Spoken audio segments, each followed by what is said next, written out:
Detroit city government is a service institution that recognizes its subordination to the people of Detroit. The city shall provide for the public peace, health, and safety of persons and property within its jurisdictional limits. The people have a right to expect aggressive action by the city's officers in seeking to advance, conserve, maintain, and protect the integrity of the human, physical, and natural resources of the city from encroachment and or dismantlement. The people have a right to expect city government to provide for its residents decent housing, job opportunities, reliable, convenient, and comfortable transportation, recreational facilities and activities, cultural enrichment, including libraries, art and historical museums, clean air and waterways, safe drinking water, and a sanitary, environmentally sound city. Keep it locked.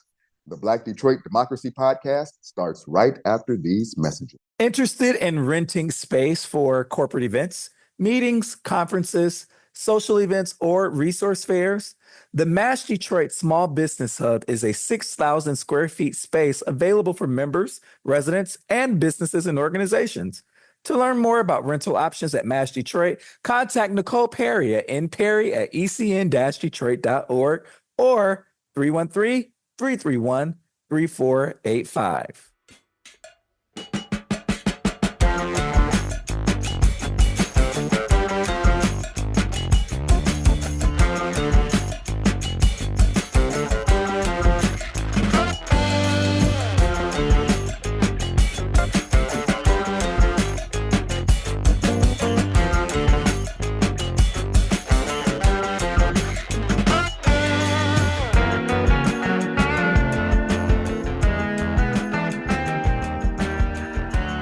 Good afternoon, everyone, and welcome to the Black Detroit Democracy Podcast. I'm Donna Givens-Davidson, President and CEO of the Eastside Community Network.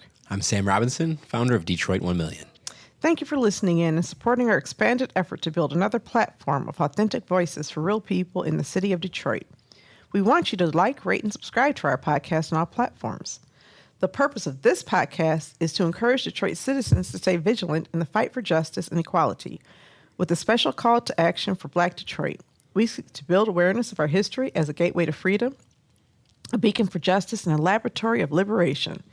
Sam and I are joined today by an Eastside Queen and the Director of Community Engagement and Organizing at MACC Development, Edythe Ford, as well as a member of the Detroit City of Detroit Reparations Task Force.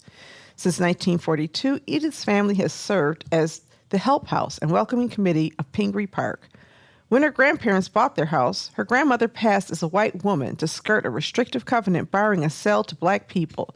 Now, over 80 years later, Edythe is carrying on their legacy. Welcome back to the Black Detroit Democracy Podcast. How is everyone today? Great. Yeah, it's a beautiful day here. It's about 75 degrees, and we didn't expect it. No. It's going to be 80 tomorrow, they say. I cannot wait. Yeah. You know, I was talking with my husband last night, and I was talking about how some people debate which is the better season, fall or spring. But there's something about spring and the renewal of nature and the lengthening of days and the beautiful, just watching things bloom. That is just... As opposed to fall, you're watching them all die. Well, yeah. But I just love it. And I love looking at nature in the spring. So it's a beautiful time of year. You're absolutely right. It's a beautiful day. And the sun is healing for us as Black people. Yeah. That's why, doctors at Wayne State now have us taking vitamin D because it affects our health in the winter. Are you wearing sunscreen? Huh? No. Sunscreen? Yeah, I just get shiny and tan. I'm lighter in the winter, but I'm out all the time. They tell you to wear sunscreen. I still haven't started that one. Yeah, I probably do. should. They do tell you to wear sunscreen. And I'm like, I never burn. That's never a problem. Yeah, no. And then my kids started running track. And that's when sunscreen became an issue because sitting on metallic benches for 8 hours in the hot sun, I would come home sunburned, so I'm used to wearing sunscreen. So if I know I'm going to be at a track meet or somewhere else where I'm exposed to the sun for a long period of time, I do remember it, but it's not something that's been a practice of mine other than that. Right on the bridge of my nose when I was a kid, I'd be outside all day. That was the only ever sunburn, I guess, I could ever really remember having. When I was a kid, in it would Florida. make the side of my hair turn blind. Oh, wow. Yeah, Oh, wow. or if I'm in Florida down south, I'll Yeah. I'll Yeah. get sunburned. Oh, actually. wow. Yeah. Wow. So, Yeah. well, it's a beautiful day, and I don't think I am outside enough to get sunburned lately. I feel like I'm indoors all of the time, and I hope I don't miss all of today. But anyway, it's time for Word on the Street, where we break what everyone's been saying behind the scenes. And this is a really interesting day. Yeah, it is. Sam, what have you been hearing? Yeah, yesterday was the filing deadline. We're recording this Wednesday, April 23rd. And of course, everyone was paying attention to who would get their signatures turned in and certified. A number of these candidates that turned in their signatures in the last few days are going to see their petitions certified or not in the next 10 days. But we have some surprises. We weren't expecting anyone else in District 4. We see Vera Cunningham got her petitions in. She is an entrepreneur in District 4 there. She's going to challenge Letitia Johnson. She's the incumbent District 4 City Council member. We have some challengers from Scott Benson in District 3 and in District 7. I think we have a couple more. Clinton Top and Jacqueline Dunlap, names outside of Regina Ross, Karen Whitsett, Denzel McCampbell. Dustin Campbell did get his name. Looks like he's going to appear on the ballot after all. He was having a court fight in the 3rd District Court with the same judge who, to my understanding, would see Gabriela Santiago Romero's campaign if she takes it to court. Now, what is happening in District 6? That seems to be the talk of this week. Is Dustin Campbell in District 6? Dustin Campbell is in District 7. Oh, okay. Yeah, I met him at Babo I know him. last week. Yeah. I have been speaking to Gabriela Santiago Romero's campaign manager, and they are telling me that they feel like the Wayne County clerk made a mistake. They feel like they acknowledge that they accidentally turned in quarterly filing when they should have turned in a pre-election filing. And so what happened was they got a late fee because they didn't turn in the correct filing. They got confirmation that that filing was turned in correctly after it was turned in correctly, but it had been so many days, so it was a misunderstanding whether or not the fee still applied. And there was no, confirmation on either end that that fee, could prevent her from accessing the ballot once she turned in her petitions, and that's exactly what happened. You have two sides, sort of with there. It's very two different sides here, and it sounds like it's going to go to court. Their campaign has retained Mark Brewer. He is one of Michigan's most powerful Democratic attorneys, and so we'll see what happens. But even if she is denied ballot access, ultimately she can still appear on the ballot in November if she is one of two candidates who succeed in the primary election on August 4th. That is the ballot that she would not appear on if she's disqualified. Yeah, so, wow. I mean, it's kind of wild to me that these kind of technicalities, I was reading, and she filed a report within the deadline and just made a mistake and picked the wrong kind of report. And unfortunately, those types of mistakes end up costing you. And I think in her mind, if I'm not mistaken, and you can correct me if I'm wrong, in her mind, because she had already filed the report and she was just correcting an error in where it was filed or how it was labeled, in her mind, she filed the report on time. I think she corrected it one time and she corrected it incorrectly, and then she corrected it a second time. And the second time may have taken her past the deadline or something like that. But it was not a matter of intention to not file. And I think that what the courts may be weighing is this mistake, a rationale for denying her ballot access. How do we interpret the rules? Do we think the rules are intended to stop people who try to do the right thing, or to stop people who simply fail to submit? It's not clear. She says that she was never billed for that, late filing fee. And so there's another question of whose responsibility is it to know or to notify her that she owes that? Should she just assume that? These are going to be interesting questions asked in court, but I know that for many people that are in Southwest Detroit, Hispanic Latino people, there's a feeling that there is some corruption there. And I'm not certain that there is corruption, but I've talked to a few people who've wondered who got paid off in order to deny her ballot access. Have you heard that at all, Sam? I have heard Gabby tell MACC that no, I don't believe it's anything nefarious. These kind of issues have been plaguing candidates over the last 3 or 4 years. Obviously, going back to James Craig and the number of Republican gubernatorial candidates that paid the wrong firm. But that's it's a whole, completely different. It's a different separate issue. But as Daniel Baxter told me, he said, unfortunately, some candidates only discover they have outstanding obligations when their names are denied placement on the ballot. He told me that on Monday. I found this out on Monday, and this was pretty dramatic story. She is a popular progressive. People view her as an up-and-comer within, Michigan Democratic bench. She's been, she's one of the few people from a different part of the city, representing, Southwest, obviously, who's actually worked with us. And so I really do want to stand with her for being a real progressive candidate who has really fought not just for people in her community, but really seen herself as a council person for the city of Detroit. And so although she's not at large, she's elected in her district, I really appreciate her partnership. She politically was very critical openly of the Democratic messaging during the 2024 campaign of Kamala Harris's campaign, and their sort of appealing to conservatism. She was, proudly standing with Palestinian, Arab American, Muslim American voices and leaders in Hart Plaza during marches that they had following October 7th. So it's really interesting if she is in fact denied placement on the ballot. Tyrone Carter, he is a state representative that represents Detroit Southwest, for decades. People know his name. People are going to go to the poll knowing Gabby's name. And I really wonder what a write-in campaign looks like in that district. I would imagine with a candidate there, Anita Martin, who, to my observations, has been connected to Lorenzo Sewell's 180 Church. He is a Republican activist who famously spoke at Trump's inauguration, invoking Martin Luther King, sort of mocking or mimicking, some would argue. But Anita Martin, does not have the base or support that Gabby does. And so I sort of see a primary campaign having to do a write-in. Yeah, not that big of a deal. I think she makes that top 2. I agree with the mayor. I agree with you, and I think mayor. also because I have talked to people who live in Southwest Detroit. Not Gabby herself; she's a politician. She certainly can't, even if she believed there was that kind of malfeasance, accuse people of it. But there are other people in the community who do, and I think that sometimes that actually motivates people to vote for her and to get out there and learn how to spell her name.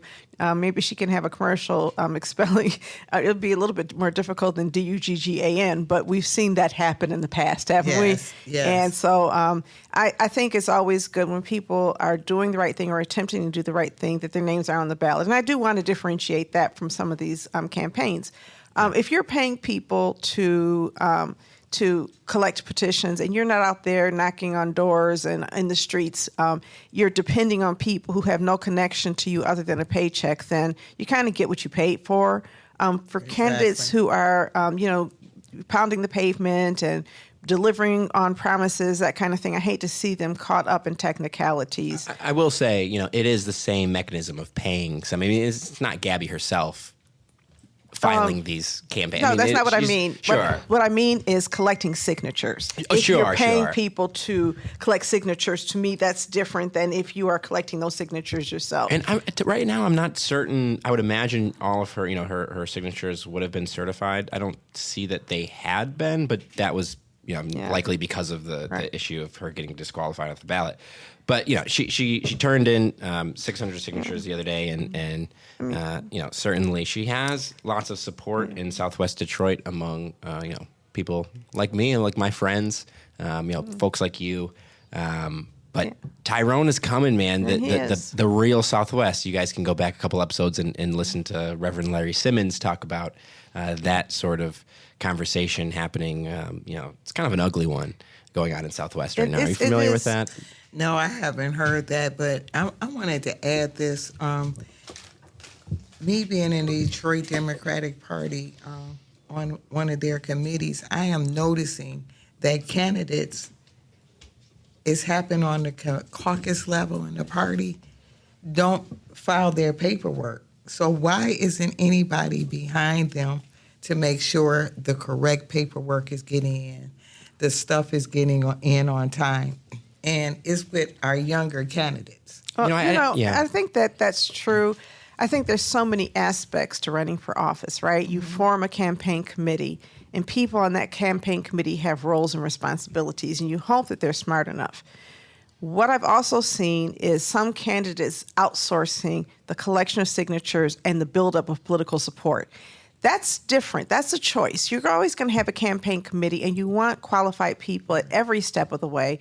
But, you're running for office, and it just seems to me as though if I was running for office, and I never will, so I'm going to put that on the table, but if I ever ran for office, I would be in people's faces talking to them and asking them to vote for me, because there's something very personal about that motivates voters, and I think it's important also so that you can connect with people. We interviewed Fred Durhal yesterday, and he talked about going to all parts of the city to collect signatures outside of even his District 7. We interviewed Santil Jenkins, and she talked about riding the bus and actually stopping in various places across the community. That, to me, that kind of shoe leather is what I want to see. I know, Edythe, you have been a real critic of people not showing up on the east side. On the east side, if you don't show up at our door, we're not voting for you. I mean, we want to see the candidate knocking on my door. When candidates come in the neighborhood, if I'm at work, I get 10 calls to come home right now. And they will, if they have a problem with them, they'll work that out, but that's who they're voting for. Yeah, so I hope that we say two things. I think one of them is just the expertise in running the campaign machine, and we need to make sure that the people who are running the campaign machines are well-trained and understand their roles and responsibilities. And the other thing is, hey, candidates, please, please, please collect at least some of your own signatures. Check. And when you can't, Adam Ollier tells me this year he's going to look himself. He's going to collect signatures himself. He should be collecting himself. And also, when you have friends and family and people who believe in you collecting signatures, they're much less likely to have ML Elrich's wife sign her name twice on two different forms. The idea, you have, I don't want to go back to that. I kind of do. If you are running for office, and you are a black candidate in the city of Detroit, and ML Elrich's wife is falsified on your petition, somebody did that on purpose, because there's nobody who will research that more thoroughly than ML Elrich. And so the idea that it happened, there were two petitions, separate petitions. And she didn't know she was signing. She didn't sign. She did not sign. Oh, okay. Someone falsified her signature on two separate forms. It's almost asking for that, because there's also the opportunity for political corruption. Like if I'm paying somebody and I'm running against you, Edythe, you might actually be able to pay them more to silence me. Adam Ollier was running against a billionaire. And the billionaire was buying people cars he and could all buy kind of people's stuff. cars. All he had to do was, and I'm not saying that that's what happened, but it very well could have happened. Yeah, And so I just don't want to get, accused. That's why I don't sign my name. Sorry, every candidate that has ever asked me to sign their petition. No, I will not, because I don't want to look like, any kind of, impropriety or conflict. I sign petitions all of the time if I believe in something or someone. It's not the signing of the petition that's the problem. As you should. It is. Me and my roles. It is. Well, that's true. It's not the signing of the petition that's the problem. It is somebody else putting my name on the petition without my permission that I have issues with. And it may appear some places, but it's just kind of funny, because if you know who ML Elrich is and who he has been in the city in terms of political muckraker, the last person you want to do is put his wife, Tressa Beldas, who is actually a reporter for Detroit Free Press, on your petition into twice. Somebody had a good laugh. Shout out to I laughed really, really hard when I saw that, I guess. But yeah, that's the word on the street. Anything interesting with the mayors? It seems like the mayoral field expanded a little bit yesterday. Well, we see who the field is. I don't think it's really changed in terms of the candidates that people are taking really seriously. Right, but there's some names I'd never heard of. Not to disrespect any of these candidates, not to disrespect any of them. But, there's 5 candidates that have supporters. I'm going to be honest. I 5. thought it was I won't name 19 them. people running. No, I think there's Okay. 9 now. They cut it down. I think there was like 34 people that pulled petitions to run. Okay. Actually was the number. And, it's whittled down. A number of them have their signatures certified already. And then, again, in 10 days, we will find out who's, officially on the ballot. Yeah. I hear you and I agree with you. It's just interesting to read some names because we are actually having a campaign forum at ECN on June 21st. And so we reached out to all of the candidates. And as you know, Sam, we're doing a mayoral series on Authentically Detroit. And so we've reached out to every single candidate, as we should, to invite them in and tell their story. Now, there's some we have not heard from at all, and I may need somebody's help contacting some of them because they're not responding to any of our outreach. Others we just hadn't heard of, and so now it's like, okay, we have to do more work now. Yes. Get more names on there. Who do you think, you said there's the top 5. Who are the top 5, Sam? Well, I'm going to say, Todd Perkins has a little bit of a base. He's really confident in himself. Sunteal Jenkins and Fred Durhall definitely have a base. Solomon Kinlock and Mary Sheffield, and, of course, Hollywood Craig, so maybe that's 6. But those Who's are Hollywood Craig's base? They're people that are his friends, I think, and Republican voters in Detroit. There's 19,000 of them that voted for Trump. Don't know the overlap there in terms of The Blanca, huh? Yeah, well, Lorenzo Sewell's sold to the polls 180 Church. He hosted Trump. Just today, from a source I hear that Lorenzo, this is just for the first time, I haven't even tweeted this out yet, Lorenzo is actually considering running as a Republican in Michigan's opening Senate I think seat he should. in I Congress. think he should. I think all of those people who think that they have a political future doing this should, so they can lose publicly. Oh, Craig is on the ballot and stays on the ballot, and because I don't think it's. He'll gonna be go on the his ballot way. this time around. It'll be But fine. they don't care about losing publicly. They just keep running and running. Well, he hasn't really lost publicly. He tried to get on the gubernatorial ballot and messed up with the signatures once again. So this is a clean slate for him. In his mind, this is his first real campaign. Yes, I cannot wait. And he actually embraced the term Hollywood. I thought that He was did. so That was the ridiculous. first words that he said to the podium at this barbershop press conference. I wasn't actually there. I was watching it. Hollywood Craig is back, y'all. Oh, It's Lord. and he has been so missed, right? Right. It's interesting. I was out somewhere. I'm not going to tell you where I was because I don't want to give away the person. But my husband and I were out somewhere on Saturday talking to somebody who shall remain nameless, and they were talking about the political stuff that's going on. I said, I just am disappointed that Trump didn't get the stock market up like he did last time. And why does he have to put tariffs on everybody in China? I mean, he said he was going to do it to China. Why is he doing it to everybody? And I'm sitting here looking at this man like, You're on Earth 3. you are on Earth 3, black man. I'm sorry. You voted for him because you thought he was going to make you wealthier. Because he thought he was going to make him rich in his T-shirt and pit bull puppy business. Trump don't care. So it's interesting to me how people can make decisions. And we're in this era now where we're told that people make political decisions based on self-interest. And it's so horrible to me to think that the only interest we care about is self. Imagine there were people back in 1862 or something like that who were not themselves enslaved, who were not African American, who were voting for people because they wanted to see African American people free.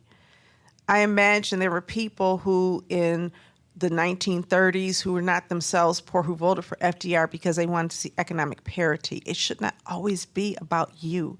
And you listen to some people, and it's like this one lady was online, and she was saying things like, I thought I was going to get free IVF, and so I voted for Trump to get free IVF. And it's like, so mass deportation did not stand in your way, and all of the racism did not stand in your way. As long as you can have a baby through IVF, you're cool, right? His lie, this is what I don't get.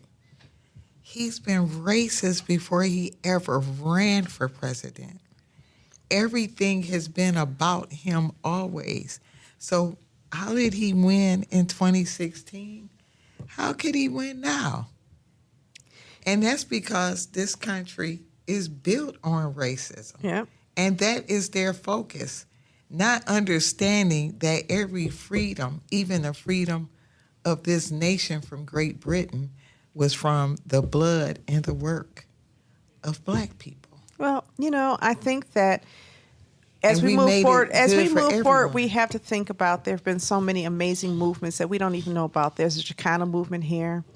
There has been a Native American movement in Detroit. Very interestingly, Japan actually sent people in the Black Dragon Society Detroit who were actually instrumental in forming the Nation of Islam, some of the partners in that, to build alliances. And so I think that the multiracial alliance has been significant, that you have people who have been left out and cut out.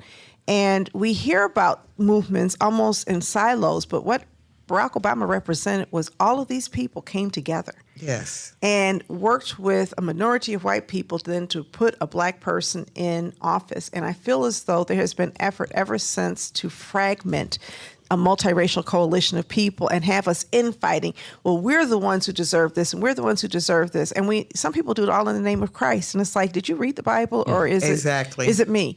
Because, I don't think that there was this choice about these are the people who matter. You were born, you're human, and therefore you should matter. Yes. And our love for people should transcend our self-interest, at least to the extent where people are having their basic needs met. When my self-interest allows me to be okay watching somebody snatched off the streets and taken anywhere, putting in El Salvadoran prison.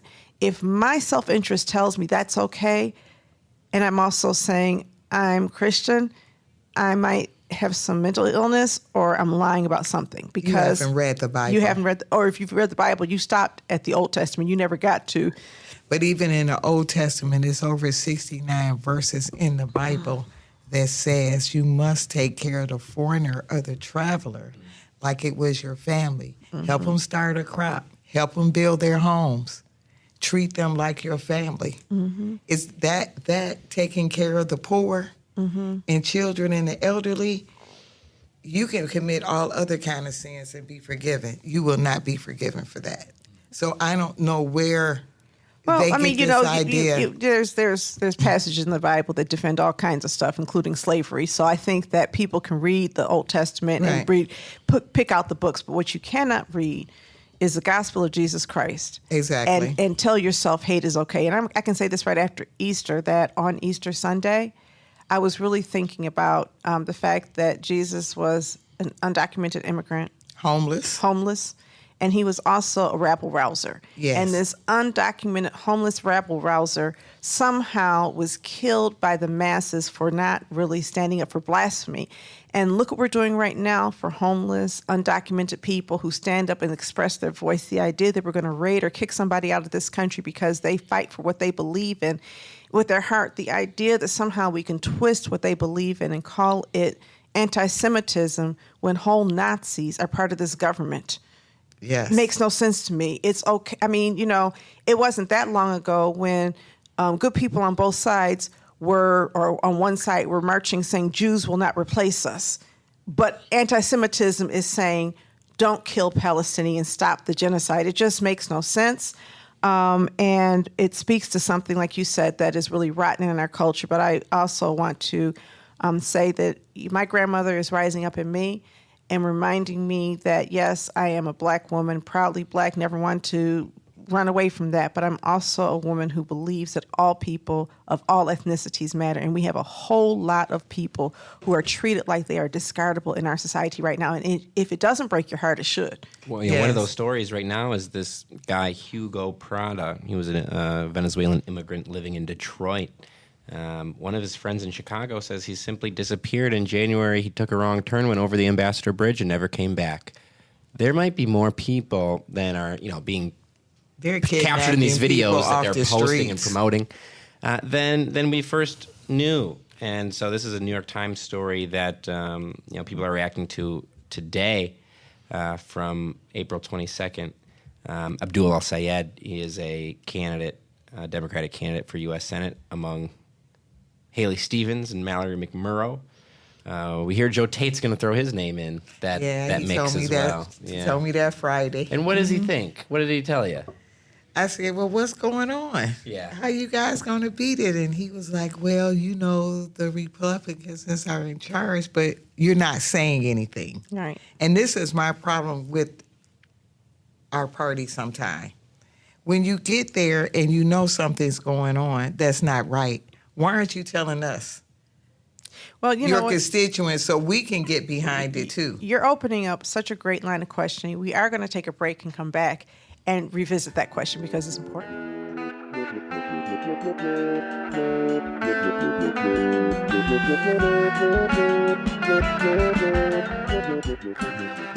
Detroit 1 Million is a journalism project started by Sam Robinson that centers a generation of Michiganders growing up in a state without a city with 1 million people.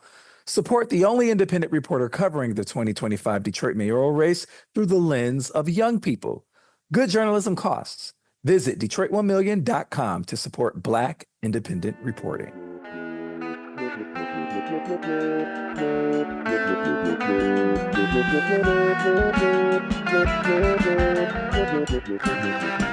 And we're back. And Edythe was questioning why we don't hold our own people accountable. Why is it that we allow the kinds of things to happen that are happening in our society where Democrats don't tell people what's wrong? And I think that it's not a matter of Democrats or Republicans. I think it's a matter of political parties existing more like cliques and clubs and gangs sometimes than actual sources of democracy. Democracy should transcend your party label. But when you get in those party offices, then you are disloyal if you say certain things or do certain things. The Democrats have a much wider range of things you can do. But one of the things you can't really do is criticize Democrats and still, remain in good graces. So I think that might be one of the things. But what else were you seeing where were you at where you had this conversation? Let's talk about that. Oh, I was at the annual TULC Good Friday Fish Fry. What's TULC? Trade Union Leadership Council. Tell me the history of that before you go on. The history of that, the Trade Union Leadership Council was started as the UAW was being created, and it was a lot of union leaders, Mary Sheffield's grandfather, a few others that started that leadership council to help expand rights for African Americans to be in the union and to get benefits. So I think for about 35, 40 years, they've had this fish fry. And in between elections, it's like maybe 100 people there. But when it's election seasons, everybody is there. And everybody running for office was there. And because this is an exciting election season. We have a It real is. competitive mayoral race and District 5 and District 7. Even the mayor was there. Oh, wow. Oh, it was all kind of people. Gubernatorial candidates were there. Yes. It's a primarily black. It's primarily black, so it was kind of different seeing the mayor there. But it's primarily black, and I've noticed it's younger people there now, which I really appreciate. And they're out there trying to get you to volunteer or help them run for office, eating, drinks. Yeah, I was going to say, you were telling us earlier that the food was good and the drinks were better. Yeah, the food was good, the drinks was good. And I kind of get around, so I made sure I took a picture with everybody. And they were like, are you going to vote for me? And my thing is, if you're over 50, you can hang it up. I'm not voting for you. We need some younger, progressive candidates. As older people, we can sit back in the cut, give advice, and help promote them. So That's why we're friends. You must like the Senate race now. Then he's got all these 40-year-old Democrats running for Congress. Yeah, but to me, you got to be younger because our people are afraid now. Yeah. They are afraid to speak up. Yeah. They are afraid to be bold. You have to speak up, and you can't worry about the consequences. Yeah, mid-30s. That's a good. That's Mid-30s. Yeah, you know that's what? what you want. When We got a couple of those. We could have people in their 20s running, quite honestly, for a lot of I these think seats. so. You don't have to even be in your 30s. I think there is brilliance that is, and the encourage The young people sometimes have more courage. Yes. But when you get into these systems, a lot of times your courage is sacrificed for a sense of belonging. And so we do need people inside of party spaces. But when you look at what Rosa Parks did, it was not within anybody's political party. She was in the streets doing it. When you look at what MLK did, it was not as part of anybody. Malcolm X talked about the ballot or the bullet. Yes. But whose party did he belong to? This idea that progress and justice are going to be found inside of parties which have their own self-interest at stake. You have to push institutions to reform. Institutions don't reform themselves. If I can do what I want to do, then I could be 100 years old. Nancy Pelosi could be in Congress until she's 100 because it's her self-interest, and other people have found it to be in their self-interest to keep her there. What do you got to be? Do you got to have a little power for that to go anywhere? Because I hear people who do just that. Their message doesn't go anywhere. Talk about some of these candidates. Well, I think that their message doesn't go anywhere because they don't have a vehicle to spread the message, right? Yes. What you're doing on Substack, Detroit 1 million, y'all, he's going to get to 1 million of us, is important. I think even the little bit that we're doing here is important. Yeah. You've got to create a forum for messages to be heard. I think also about people who did make change.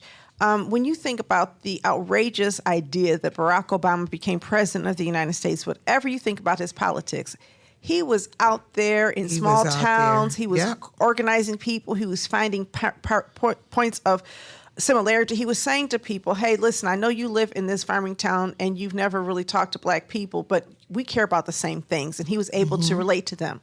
If I were running for office, free advice, right, for state office, I'd be talking to people in small town America, in all of these places, helping them understand the conditions that unite us across this state. We're all dealing with a housing crisis. We're all dealing with underemployment. We're all dealing, whether we want to talk about it, too much violence. We're all dealing with too much drug addiction. We're all dealing with all of these things, and we can come together, and as one, we can change things. But if people don't have a compelling message, if you're running on a very safe Democratic platform that's bought and paid for by the corporate investors, then you're not going to get at any kind of change. So I look forward to seeing candidates get out there. And the other thing is not one and done, right? How many candidates ran one time, it didn't work, you ran for the same office a second time, maybe by the third time it works. That's Mike Rogers' bet. Well, for the Republican Senate. And to some extent it's Abdul's bet. Yeah, sure. But, he's not different running. Race. But it's a different race because, again, he ran for governor. It was a big wild card thing. Run for governor again. And then, I watched his commercial, and I'm not sure the message is the same. Maybe it just feels different for me. All-American Abdul feels a little bit different than the old Abdul.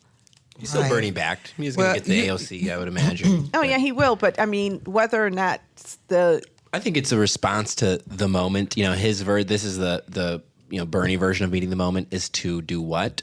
Whitmer did it, is to appeal to men. And that's exactly what he did. You see how he says, like, I'm a podcast bro, and I played lacrosse, and I like cars. Yeah. And he's appealing to men. And to white men in particular. Yeah. How does that help people? I feel you have to meet people where they are. How does that help my neighbors? How does that help that guy that's up at the gas station up on Van Dyke and Mack? I don't think he's running for your neighbors either. Yeah, and that's the issue. And I think, one of the things that Bernie Sanders has been very, very vocal about is the need to get rid of identity politics, which is so outrageous to me when Donald Trump is the epitome of identity politics, and it worked. Because he is a white man, and he ran on white manhood and the supremacy of white men and won. But this idea that somehow ethnic minorities and women should suppress their identities so that we can run as a raceless people, Bernie Sanders attributes racism to economic stress, not understanding that racism transcends all of that. And so I think running in like that may attract a few white men. I don't think it's going to attract very many. But it also, some of those people going to the Bernie Sanders rallies. They do. They go to the rallies, and there's 10,000 of them. Those are the biggest rallies going on right now. Most of them don't care because what happens, who had doesn't nice rallies? affect them. Kamala Harris had great rallies. Ooh, her rallies were good. I was at some of her rallies. It was like, woo, everybody's here. rallies don't vote. And the reality is that there's people who would vote for you if they felt like you were running for them. And I would love to see. Do you think he's taken his Arab American Muslim support for granted a little bit, not talking to them directly in the initial ads? Because, I mean, he's going to get their vote. I mean, I don't think some of them are Republicans. I think some of them are Democrats. Sure, I think they're going to get his they're going to vote for him. Some of them will. Yeah. I think some of them won't. I think he stands for things that some of them don't support. Because I really don't think that people vote solely on identity. I think people also vote on other social issues, and he is definitely, unless he's moved right on a whole lot of social issues, there's some people who will never vote for it. I said unless he has, there's some things people will never vote for. Remember, there's some people who are really staunchly anti-LGBTQ. There's some people who are very staunchly anti-abortion, anti-reproductive freedom, anti-woman. And so if he's not running on those messages, just being Arab American enough is not going to get him over that hump. Sure, and are there even enough Arab Americans to wear that's the question. Even if 100% of them vote for him, is that so a lot of people are viewing him as a Mallory spoiler. Mallory's got a lot of support and had the viral speech that Hillary Clinton retweeted and everything, and she got a lot of support in D.C. as well. How that translates to West Michigan and up north. Yeah, who else is running for Senate? Haley Stevens. And, of course, we're going to hear Joe in the next few weeks. But Haley's going to get that West Michigan support from Democrats. And certainly is it, by next year, are we going to be really, really angry and really, really upset to the point where her saying, Chuck Schumer is a great leader, is that going to bite her? I next really year. I think if people, he needs to go too. Right, she's defending him. I mean, of course she is. Because it's the machine. It's the machine, exactly, and the machine itself can only be saved by renewal, and it can only be renewed by people taking the power back from that machine. What do you think about Mallory? I don't even know her. I mean, none of these people. This is the Black Detroit Democracy Podcast. House. This is the Black Detroit Democracy Podcast. Yes. Right? And my thing is this. What do any of these people have to say to Black people? Other than showing in some little pieces of photo ops, passing out things to Black kids, what is Abdul's message to Black people running as an All-American Abdul? Because we certainly don't feel all-American right at this moment. I think that we feel... he would tell you. I think he would have a... But you don't whisper it to me. Yeah. What is your public message? Because as a community, when we see people disavow us or seem to disavow us or move away from us, we feel betrayed.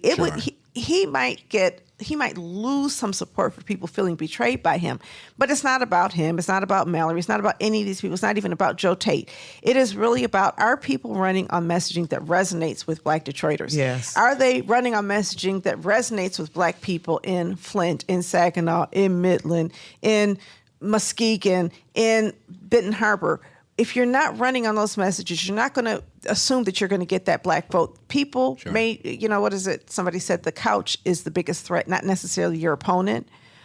But what is it about Haley that people think that she's going to get some of the, Southfield, Lathrop Village, Black elder, the auntie class? That's what they say. That's what they say about Haley. Black people are burned out. Yes. They are tired. Especially after this last election. Yep, they feel betrayed. Yeah. They have saved everybody's life every step of the way. Well, have we? I'm not trying to be mean, but I really want to question that. Most things that we've done. But I'm just saying, example. We were the thing they voted against. Look, the 14th Amendment. Everybody's been blessed by that. Yeah, but but I just want to challenge that, right? Okay. Because when people were fighting against genocide and are still fighting against genocide in the Middle East, were we really saving people's lives? Were we really at the forefront of that? Because it seems to me as though a lot of us were, not openly, physically putting ourselves on the line for that.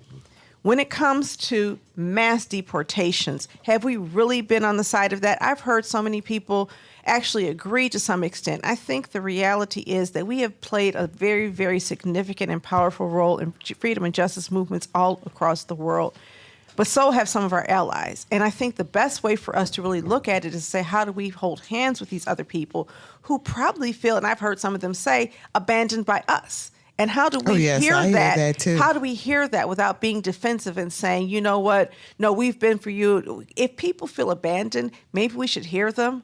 I'm looking for the intersectional candidate who really does care about us and is going to fight for Black people, but can understand that injustice anywhere is injustice everywhere. When I think about Martin Luther King, he began his fight on behalf of Black issues. Towards the end of his life, what was he fighting? He was fighting against war in Vietnam. He was fighting for trade unions. He was fighting against poverty. And all of those things transcended his racial identity. When I think about Malcolm X, where did he begin? Nation of Islam. But when he went was to White Devils. He goes to Mecca and comes back and he says, you know what? Let's fight for justice. Right. And so I think we are at our best when we fight for justice, as we are, never leaving our own people behind and always making sure our people are there, but recognizing that ours is not the only important fight. I think we are not leaving that. It's just that people are disappointed and they're tired. But at the end of the day, if we don't get out there and fight, we're going to be in that mess too. And if we don't get out there and fight together. There are not enough. You talk about, are there enough Arab people? Are there enough Black people to vote to elect somebody statewide? Nope. Are there enough Arab people? Nope. Are there enough Hispanic people? Nope. Are there enough Indian, Asian people? No. But are there enough people who can coalesce with allies among the white community and win? I think so. And I think that's the challenge. And we need to have them conversations like Fred Hampton was having in Chicago that scared the authorities so bad. He went to the poor white people.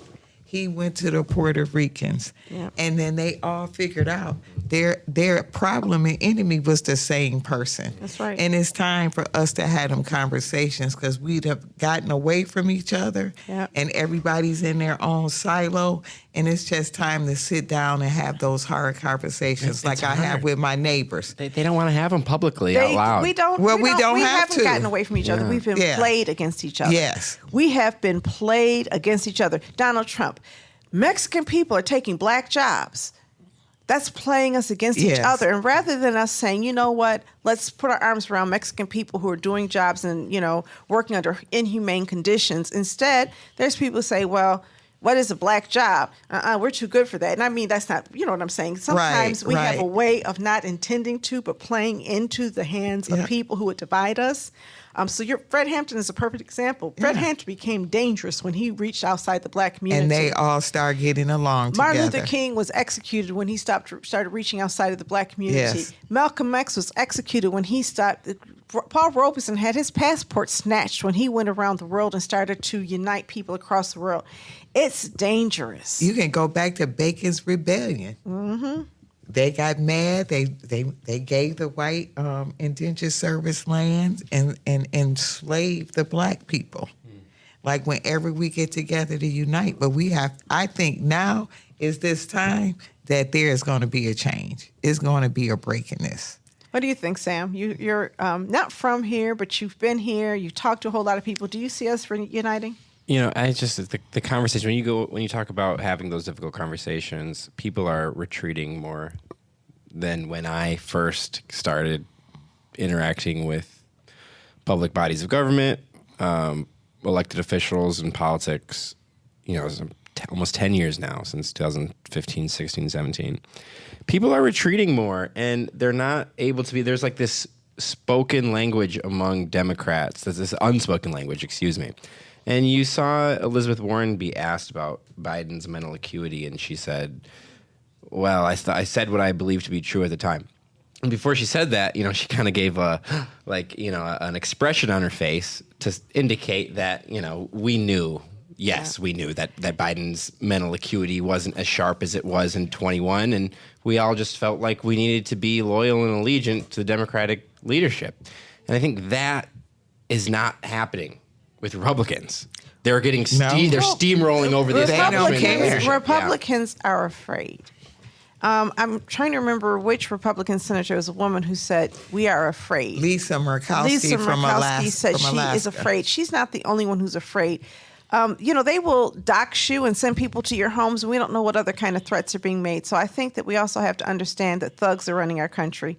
That thuggery has a long history, too. We don't have time to talk about it, but it's not new to look at thuggery. I think rather than Democrats versus Republicans, I think we organize the people, we hit the streets, we organize and we make demands, and we let the candidates who really should represent us rise up. And when I say we, as somebody pointed out, not me, I'm not of that age group. But I support people, and I will definitely provide everything I can to help make people successful. I agree with Edythe. This is a young people's fight. Yes. This is the world you want to grow old in. This is the world you want to gift to the generation that follows you. We've done what we can do, I think. And I think our time is up to be at the forefront of these movements. We don't have the vision, we don't have the energy, and we don't have the same stake in this as younger leaders. And so I have felt so strongly that it is my job to pass on what I know and equip people with all that I have. And they don't have to use it. They don't have to accept it. Like and I don't judge you if you don't. You know what is? And I'll help you fix it. You know? My favorite poem, "Your children are not your children." You know, Yes. what is it? Khalil Gibran. You know, they are the sons and daughters of life's longing for itself. They come through you, but not from you.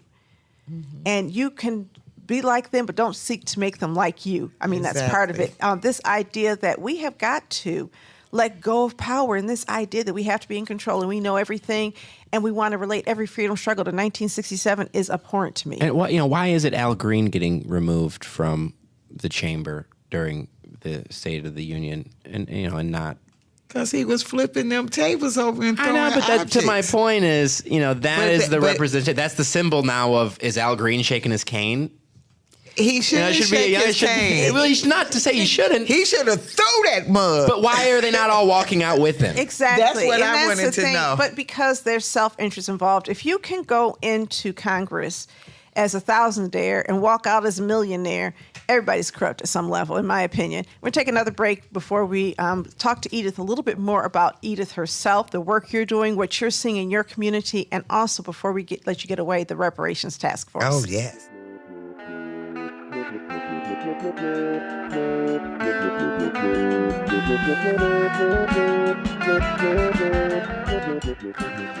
Have you ever dreamed of being on the airwaves? Well, the Authentically Detroit Podcast Network is here to make those dreams come true.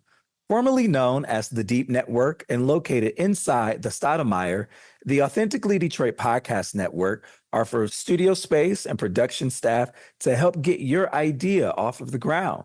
Just visit authenticallydet.com and send a request through the contact page.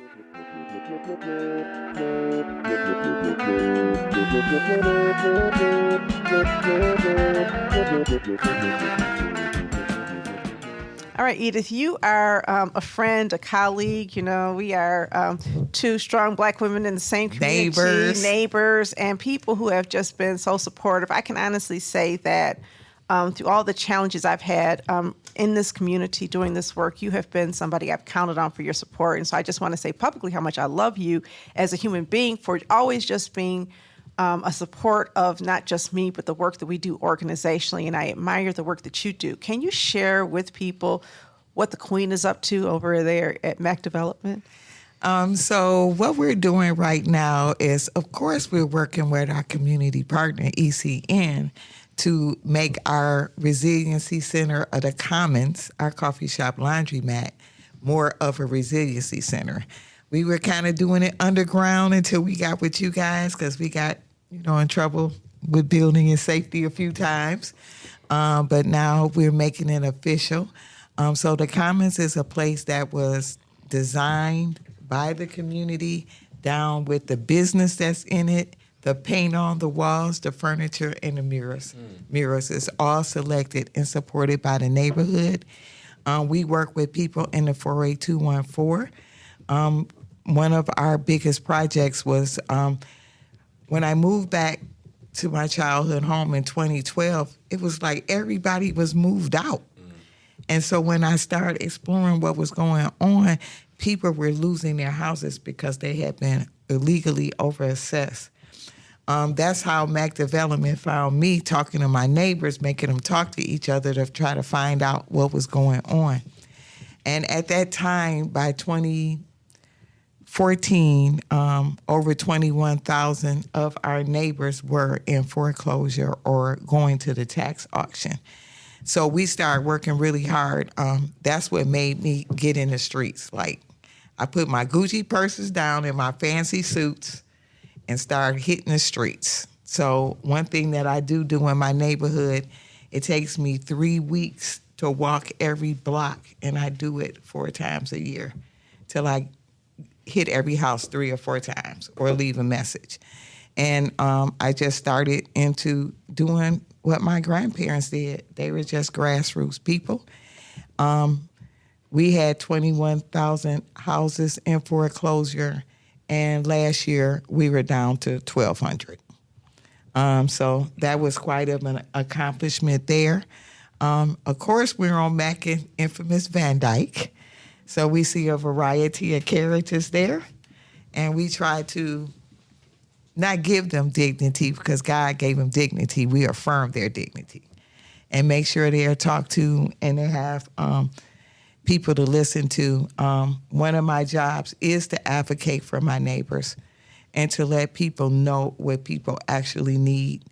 I have found in my experience that we got a lot of people that want to tell us, even our own people, what we need. But I've learned the simplest way to find out what people need is to ask them. Like how we did our building, we asked our neighbors what we wanted. That alone saved us $100,000 and other people asking and coming up with plans and designs. So we asked them what they need. We have English, MACC education, reading classes, and sports. Our church, MACC Avenue Community Church, is on MACC and Harding in the Old Salvation Army. We had the church gym redone with a scoreboard. So we just have a lot of resources for people. I'm on a couple of community boards. And right now, until I can get somebody to take over the Pingree Park Neighborhood Association where I live, I'm the president of that. And the last year, I have been a member of the Detroit Reparations Task Force. And I was appointed by Mary Sheffield, who is my city council rep. Shout out to D5. Yes. Shout out, yes. Shout out to District 5. I'm in District Yay. 5 now. Yes. The redistricting. So I'm y'all table turner up in there in District 5. Yeah. And it was kind of rough at the beginning. It's different when you're grassroots and, you're with others that are not, they think they know what people need. They don't really talk to them and ask them.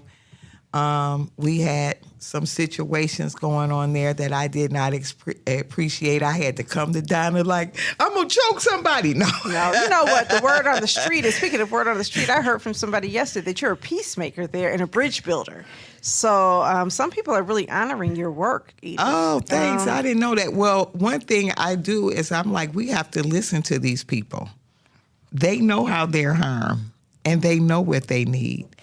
And, kind of when we got one person straightened out, it started getting to be more peaceful. Mm-hmm. And you got him straightened out? You got Keith straightened out?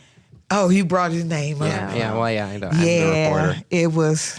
Yeah. I talked to Keith last night at the I-375 meeting. Yeah. Yeah, he was like, these people aren't even residents here. I was like, yeah, right. Well, yeah. Well, that's all. We could have a whole conversation about I-375. Yeah. Going back to reparations, though, that was the issue. Was it seemed like he was at odds with you guys. He produced his own report. Yeah, he produced his own report and sent it around. Immediately, everyone in my circle started calling me and asked me did I know about it. And unfortunately, I work at the Commons, which is a very open door. So I got about 5-6 reporters at my door. Yeah, I love you it there. seen this? Yeah. I'm in there. I'm like, you cannot do this to me when I'm at work because I'm too easily accessible because I also help manage the building because I'm the longest term member there. And most of the people come in there, I come in because they need help. So we kind of stay downstairs, and that wasn't cool because sometimes I might not agree with what the groups does, but if we're doing something together, we just can't spring out surprises on people like that. And it kind of upset the people in our Detroit, Michigan Democratic Party too, because they were calling me. They like, do you know about this? I'm like, no. So my understanding is that the report is due in June. Yes. I don't think it'll be ready in June because this person is basically writing a dissertation.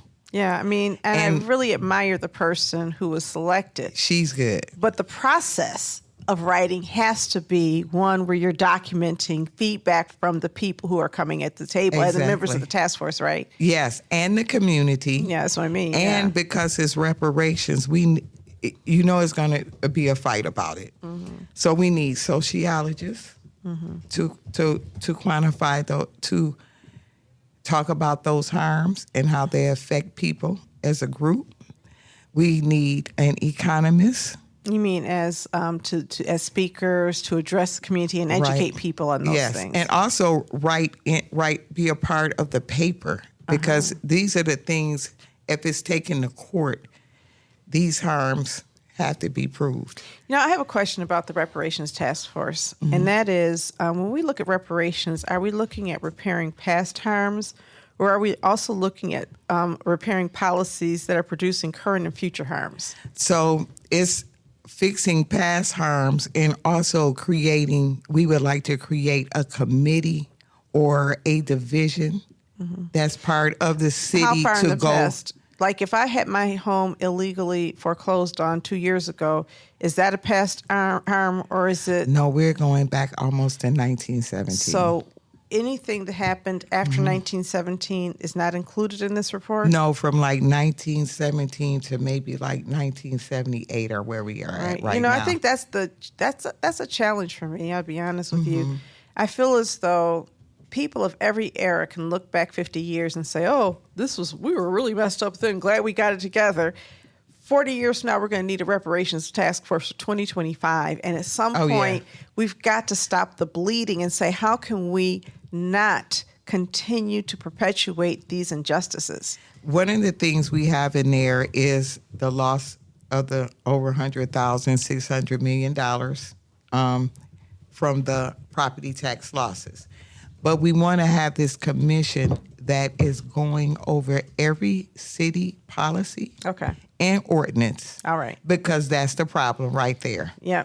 And then another thing that we're urging, things like problems with people's home repair, we would like those monies to be granted to large nonprofit organizations like ECN and ours to make sure people's their inheritable property is taken care of, that, they're getting their sewer line done, they're getting their roofs done, stuff like that. Because my experience, and I'm sure yours has been, when the city is running these programs, people are on lists for 10, 20 years. They had a home repair list where people had passed away. They had been on the list so long. Yeah. They require too much for the sewer line replacement. They're requiring more paperwork and verification for a $20,000 sewer line than I would have had applying for a $60,000 loan for grad school. That's ridiculous. Part of the issue. And the other thing is there's so many ways to do things differently, right? The city contracts with contractors, many of whom are not from here and don't hire people from here.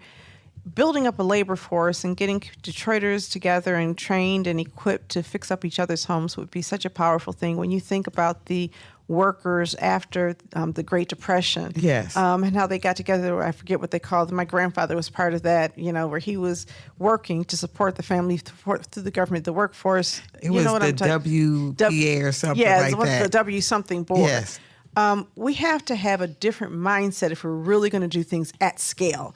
But imagine the skills, imagine the connectedness, imagine how we could improve our community if we were really brought together and believed that we had something to offer. The city does home repair, but so do we. Exactly. So why doesn't the city contract with us? We don't have the same red tape that you have to go through.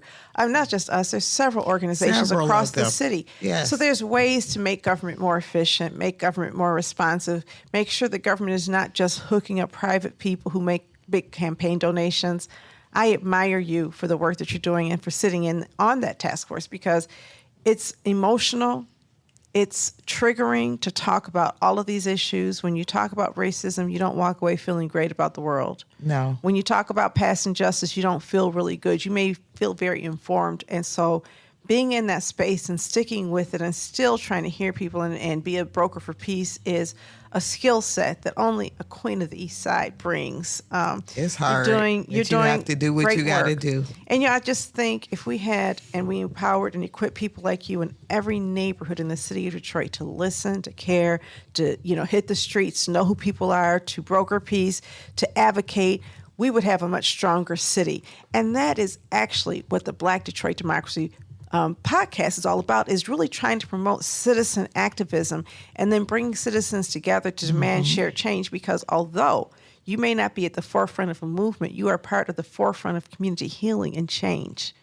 So, as Reverend Barry at Church of the Messiah said, in this room, we're all the power. yes. Every one of you are powerful. Yeah. And I'm telling you, my favorite moment was about 3 months ago. I had a group of the young adults that sometimes I go to their protests with. They were up at City Council protesting about ShotSpotter. So I get a call to come down. I was coming downtown to help with property tax exemptions. And I get a call from one of the city council person saying they were going to give me some parking tickets. I'm like, well, somebody's taking me down there. They can use the parking tickets. But actually, when I got up there, they were in front of his office and outside of the city council room protesting loudly. And when I got off the elevator, I heard people hollering, "That's Miss Edythe." So then when I get down there, the city council's office manager came out and said, "I want you to go in there and support ShotSpotter." I said, "Well, I already told you I don't do it like that. I have to talk to my neighbors, like a sampling at the least of 100 of my neighbors. And if I hadn't had to, I haven't had to." She said, "Well, go ahead and go in there." I said, "Well, hey, I'm going to ask them then." I said, "Do y'all want ShotSpotter?" They was like, "No." So I told them, "Well, I don't want ShotSpotter." Yeah. In the story, then she said, "Well, what are we going to do with them?" I said, "That's your problem." Then I turned around to them and said, "If they arrest you or the police contact you," I think Aaron was there. I said, "You got my number. Text me up. I'm going to get the aunties. We coming to get you out of jail. We going to have to hit them 401ks and them that IRA Roth. We going to come get you." Well, we might have the to do that anyway, because times are getting crazy right now. Oh, yeah. Every time I look at my 403B, I'm a nonprofit. It's like it's smaller every day. So I know. I better hurry up and take that money out so I can remove some people people. to an IRA Roth. That's what they had me to do. It's kind of been hit, but it's not. I moved mine into bonds. Yeah. And so someone told me, a friend of mine said, just move it into, bonds, away from these small cap, medium cap growth funds, because nothing's growing right now. And nothing is wrong with doing like our great grandmas and grandmas, stuff you some money in your mattress. Because cash is always king. My grandmother didn't do that. My grandmother put it in a Maxwell House coffee can and buried it in the backyard. Oh, yeah, that's good, too. And so in 1967, July of 1967, we were right near the epicenter of the rebellion, right? Right. And so we leave town, and my grandmother said, "What about my money?" And she sent my father back to her house to dig up her money. And he was like, "Ma, if I get caught with all this money, I'm going to prison." She said, "Do it anyway." He never forgave her for that. But no, that's what the old people did. Oh, that's because what they were do. Depression-era people, and they remembered when the banks failed them. So there is no Maxwell House coffee jar, but people keep telling me the market's going to improve. I actually tried to see how I take money out of my account and found that at that point, they didn't want me to do it. They said I was not qualified to take the money out. And you get big penalties. Well, I don't get penalties anymore at this big age, right? Okay. That's true. Yeah, if you're over 59 and a half, you're entitled to simply, withdraw it. But so I reached out and I said, "Why not?" And they said, "Oops, there was some type of software error. It'll be fixed in about a week." I think they were worried about taking people doing a run on it. Exactly. Yeah. But, good stuff, Edythe. You're doing great work, and we really are happy to have you here. Thank you. Really enjoy partnering with Sam, crossing that generational divide, Yeah, you are and too. having some conversations that we need to have. So I want to thank everybody for listening to the Black Detroit Democracy Podcast. Be sure to like, rate, and subscribe to our podcast on all platforms. And, of course, support Black independent reporting on Detroit1million.com, because good journalism costs.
Thank you.